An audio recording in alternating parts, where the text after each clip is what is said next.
Vamos a llevar a cabo nuestra plática en este espacio Cambio en el Debate. Tenemos la grata presencia de Enrique Villegas Gómez, un compañero que durante muchos años se ha dedicado a la producción de medios audiovisuales. Parece que por ahí tienes una especialidad o es tu carrera en ese sentido. ¿Nos pudieras platicar, Enrique, en qué consiste el trabajo que tú realizas? Y también queremos decir que durante 25 años trabajó en Estado Michoacán de Radio y Televisión, y pues hoy nos viene pues a comentar, a dar a conocer su visión de cómo se imagina él el sistema michoacano de radio y televisión. Enrique, ¿nos puedes contar de tu profesión? ¿Cómo? ¿Cómo la consideras para la cultura, para la comunidad, para la gente? Como no, Rafa, bueno, antes que nada, muchas gracias por el espacio, por la invitación y bueno, un saludo a tu auditorio. Así es, pues yo soy egresado de la carrera de Ciencias de la Comunicación, que cuando yo estudié la carrera era Ciencias de la Comunicación Humana.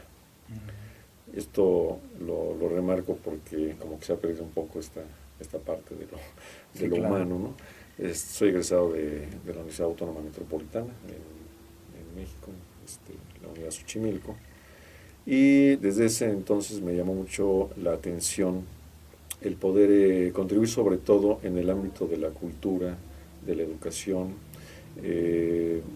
Cuando yo egresé de la carrera, mi intención no fue nunca como estar en los medios comerciales, ¿no? Sin embargo, había también pocas oportunidades de desarrollarse en el ámbito cultural, más allá de que había una dependencia del gobierno, que era televisión educativa. Tuvo como muchos cambios, ¿no? Televisión rural, televisión educativa, que dependía del gobierno, de la Secretaría de Comunicaciones.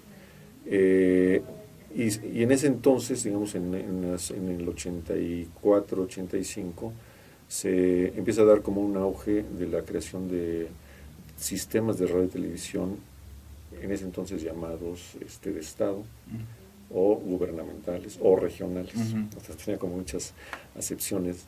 Entonces tuve la oportunidad de venir aquí a Morelia, unos meses después de que se fundó el Sistema Michoacano de Radio y Televisión. El Sistema Michoacano se inició su primera transmisión el 29 de septiembre del 84, en el cuarto informe de Cuauhtémoc Cárdenas. Y yo entré en enero 85 con esta oportunidad, ¿no? Entonces, a partir de ahí empecé a desarrollar diferentes funciones y sobre todo tener como una visión un poco más clara sobre lo que debería desempeñar en el caso personal como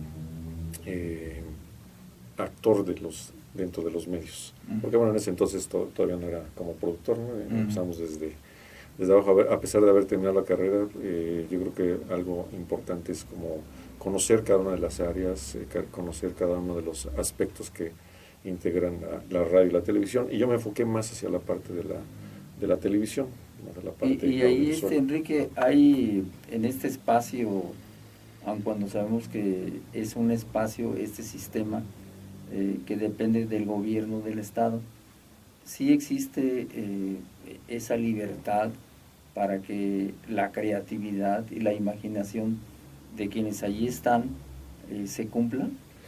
Sí, digamos que en un principio había como más esta posibilidad porque como es siendo un medio nuevo, pues había como toda esta novedad de hacer cosas. Yo me acuerdo que cuando sacamos una cámara, pues la gente no está acostumbrada, ¿no? a ver una cámara, y ahora ya todos se acercan cuando, Sí. cuando Ahora hay una cámara. la reclaman. Ahora es al revés.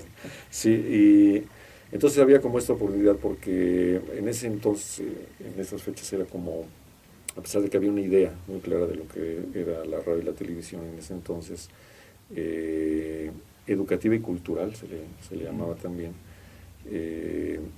Era como una especie de laboratorio, ¿no? De experimentación, porque bueno, había varias cosas que se buscaban a nivel de, no rescatar, sino más bien exaltar, difundir la cultura del Estado. Entonces había como que...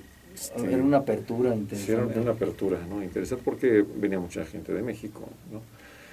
Y creo que todavía a la fecha hay como esa oportunidad, pero sin embargo creo que ahora ya hay como una línea más rígida, ¿no? Hay como una línea más marcada, pues con el fin de poder de alguna manera difundir la ideología del partido en el poder. Eso, yo creo que eso ha sido históricamente sí, claro, demostrado. claro. En los primeros años, pues había un marcado discurso oficialista que se intentó desvanecer, pues con algunas estrategias justamente, si no de independizarse totalmente, porque finalmente es un ente paraestatal, el Sistema Mexicano de Radio y Televisión, sí como tener como sus propios criterios. Ha sido muy complicado desde que, por ejemplo, desde que salió Cárdenas de la gobernatura, Cuauhtémoc, pues con este cambio de partido de ideología con el movimiento democrático, pues recordemos que se intentó toda la obra cardenista, pues, se intentó desaparecer, ¿no? Entonces hablaba de que el sistema mexicano desaparecía, no tenía el apoyo necesario, ahora tenía una serie de vaivenes. ¿Y cómo se sostiene, ¿no?, el sistema económicamente? ¿Cómo son sus ingresos? El sistema se mantiene con un cierto porcentaje de subsidio de gobierno y con algunas entradas que tienen que ver con servicios a las mismas dependencias de gobierno, que antes no sucedía. Antes era, hagan este programa para, por ejemplo, la Secretaría de Turismo, de Cultura, y nada. Poco a poco se vino cambiando esta práctica de tal forma que las partidas presupuestales también tuvieran que ver en la difusión de sus propias acciones de las instituciones de gobierno, puedan utilizarse para el propio sistema. Y con algunas otras entradas que tienen que ver con algunos servicios, ¿no? Y en ese caso, el sistema, a ti como trabajador del sistema, te dio esa oportunidad, te permitió desarrollar la creatividad en este campo, o encontraste algunos obstáculos en este proceso. En un principio hubo toda la oportunidad. Yo inicié, como te decía, desde asistente de producción, camarógrafo, locutor, en fin, hasta llegué a los puestos de subdirección, tanto en noticias como de producción de televisión. Si bien es cierto, cada director o directora pues debe tener su proyecto, que yo creo que difícilmente lo hace, porque finalmente cuando entra una administración nueva, pues más bien se monta en el proyecto ya existente o en lo que se está haciendo, y pues bueno, dirá, bueno, esto sí, esto no. Siento que en las últimas épocas como que se hizo más rígida esta libertad de trabajo, ¿no? Por algunas razones. Yo diría que una de ellas es el desconocimiento al medio. Es claro que cuando alguien llega, y a veces llegan circunstancialmente, pues porque para ocupar un puesto, aunque no tuviera nada que ver con los medios de comunicación, pues de alguna manera hay como esta idea de proteger, ¿no? Digamos, el puesto, por así decirlo, y entonces como tener como criterios muy particulares, propios, y que entonces no te permite como cierto movimiento, cierto margen de movimiento, ¿no? ¿Qué tan grave es que este espacio que debería ser, yo digo, en la conducción, en la dirección, una gente que conozca del medio, que tenga una experiencia en ese medio, y qué tanto debilita que sea una posición política? Porque yo lo he visto así, es decir, cómo llega gente con una posición política, y entonces yo creo que eso desvirtúa, ¿no?, el trabajo del sistema. Sí, digamos que creo que retrasa. Ha habido casos muy particulares en donde estas posiciones políticas han dejado más bien como hacer, ¿no? Precisamente por no conocer tanto, sino más bien conservar finalmente la marcha, las cosas, ¿va? Sí, y que, bueno, no se salgan de control, que de alguna forma exista como este establishment, ¿no?, de político de alguna forma. Y en otros casos ha sido como complicado, ¿no? Porque justo lo que te decía, quienes no conocen, entonces al no conocer, dicen, a ver, momento, para los procesos, los lleva a su velocidad, entonces se van como alentando, ¿no? Y no se rompe, Enrique, el proceso del medio, del sistema. Llega una gente por sexenios o trienios ahora, no se rompe ese trabajo, esa continuidad. Sí, en algunos Y la casos. otra es, ¿cómo ves tú que si efectivamente este sistema mexicano de radio y televisión genera un tipo de opinión pública, crítica, reflexiva, con todos el conjunto de sus programas, o simplemente es un espacio que está ahí cumpliendo objetivos del gobierno? Creo que ahora cada vez más está justamente difundiendo y reforzando los discursos de gobierno. Creo en esta administración se ha marcado mucho, pues con tal de tener este control, ¿no? Entonces, finalmente la reflexión un poco es que yo hacía la reflexión ahora en su aniversario número 29 que cumplió en el pasado septiembre, que estos medios, como el Sistema Mexicano de Televisión, se dice medio público, yo creo que está muy distante de serlo. Algunos, para no ser tan directos, dicen, son medios con vocación de servicio público. Bueno, eso si pero está escondiendo algo más grave. Sí, claro, porque finalmente responderá, y está bien, digo, finalmente, si eso es, entonces que sea, y que entonces exista apertura a otras instancias, otros medios, ¿no?, para hacerlo. Es decir, creo que había como que hacer una radiografía, un análisis del desarrollo del propio sistema. En este caso, el sistema Sistema Mexicano de Radio y Televisión pertenece a una red de radiodifusoras televisoras públicas, lo pongo entre comillas, públicas, y que durante la creación de esta red han hecho intentos de que sea como una fuerza de equilibrio ante los grandes medios como Televisa y Televisión Azteca, ¿no? Creo que ha habido buenos logros, sin embargo, justamente cuando hay cambio de administración, se rompen esta continuidad, ¿no? Como en todas las dependencias, ¿no?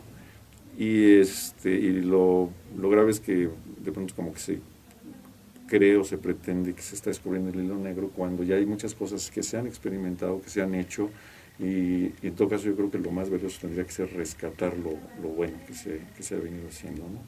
Entonces yo creo que todavía está muy distante que sea un medio público, y creo que yo decía hace poco que tal vez uno de los factores, digamos, no el único ni determinante, que pudiera dar esta línea de un medio público, pues sería que hubiese un consejo consultivo ciudadano que sea quien decida, que sea quien opine sobre la programación, sobre la producción de los programas tanto de radio como de televisión, que eso ya existe, esta figura ya existe, que se le conoce en algunos casos como defensoría o defensor del televidente o defensores de las audiencias, que van en algunos otros países como Inglaterra, Alemania, Italia, Japón, los medios públicos son tan importantes, son más importantes que los medios privados.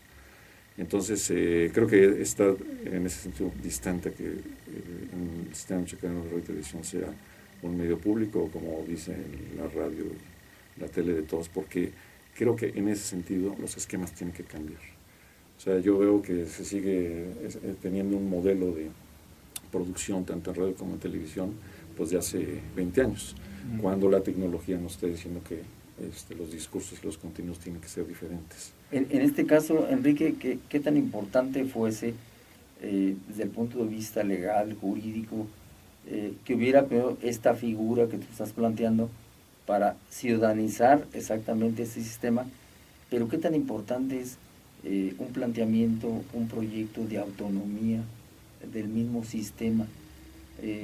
No estoy diciendo que no se vincule con el gobierno, pero que darle una autonomía al sistema para que se despliegue efectivamente todo el pensamiento crítico, reflexivo, en imágenes, en arte, en baile, en danza, en ciencia, en conocimientos en general. ¿No sería importante que hubiera este planteamiento? Sí, claro, claro, y se han hecho, digo, yo no me considero ser un político ni tener preferencias partidistas, pero en la administración de Cárdenas Batel hubo un intento bien interesante, justamente de ciudadanizarlo, de tener como estos 3 o 4 puntos de la creación del consejo, de autonomía financiera, autonomía editorial, que eso es bien importante, y que en ese sentido no repite esquemas como la televisión comercial, que ese es uno de los riesgos que yo veo. Que de hacer una distinción profunda ahí. Sí, porque con el fin de jalar audiencia, se repite como el modelo comercial, y lo oímos, ¿no?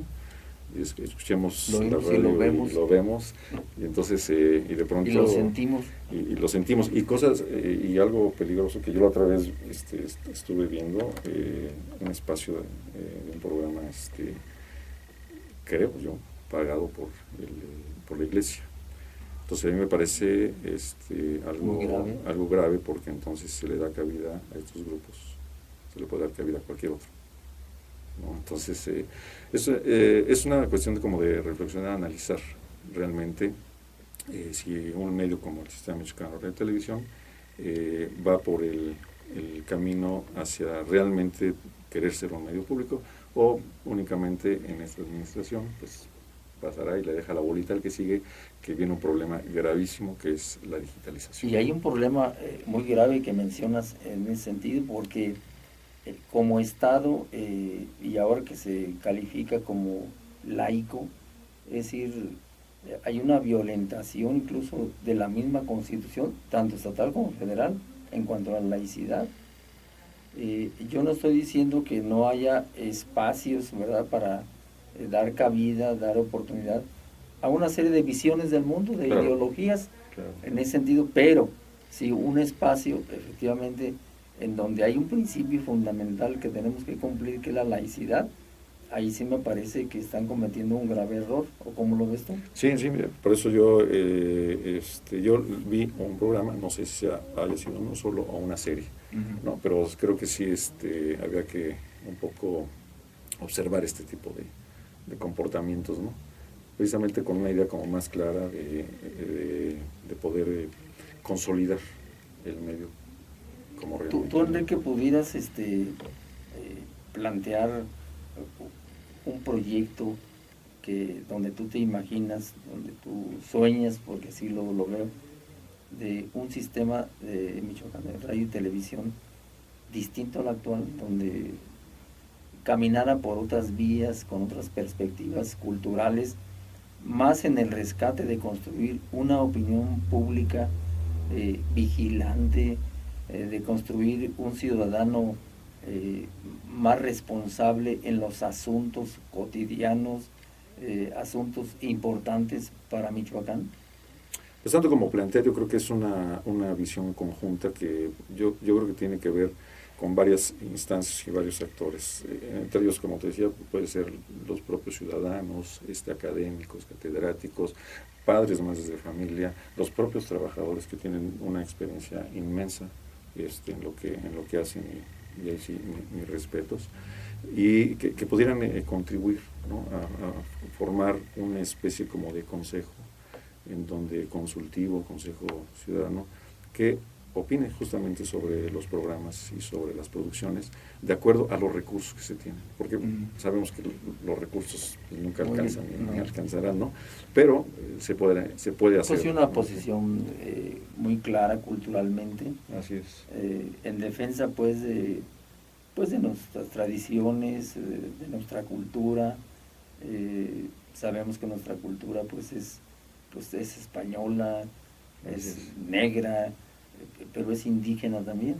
Entonces, ¿cómo construir una institución que dé entrada exactamente a estas visiones culturales y sobre todo defendiendo pues esa parte de la cultura, que es la parte de la dignidad de la misma cultura, y con un planteamiento ético interesante en la parte cultural, y como tú dices, no crear un espacio o un instrumento muy parecido a la televisión comercial, a los duopolios televisivos, y pues no hay ninguna novedad, ningún cambio en ese sentido. ¿Cómo ves este aspecto? Sí, en un principio el proyecto original del sistema era justamente que More no centralizara los contenidos de las producciones, sino que las repetidoras fueran los quienes alimentaran más bien a Morelia, ¿no? Sin embargo, el asunto económico pues no ha permitido que se pueda desarrollar, y tal vez como una estrategia a lo mejor no muy bien planteada. Yo siento que el Sistema Mexicano de Televisión tiene una